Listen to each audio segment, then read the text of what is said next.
নমস্কার বন্ধুরা, তিতলি রান্নাবান্না চ্যানেলে আপনাদের স্বাগত। আজকে বানাবো নারকেল দিয়ে শাপলা পোস্ত।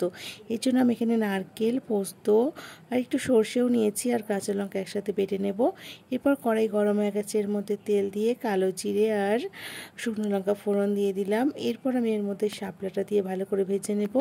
শাপলাটা দিয়ে অনেকটাই জল বেরাবে, এটা আমি শুকিয়ে নেব। দেখুন মোটামুটি শুকিয়ে এসছে জলটা। এরপর আমি এর মধ্যে দিয়ে দেব লবণ, হলুদ গুঁড়ো, সামান্য লঙ্কার গুঁড়ো আর চিনি দেব। এতে দিয়ে ভালো করে একটু মাখা মাখা করে নেড়ে নেব।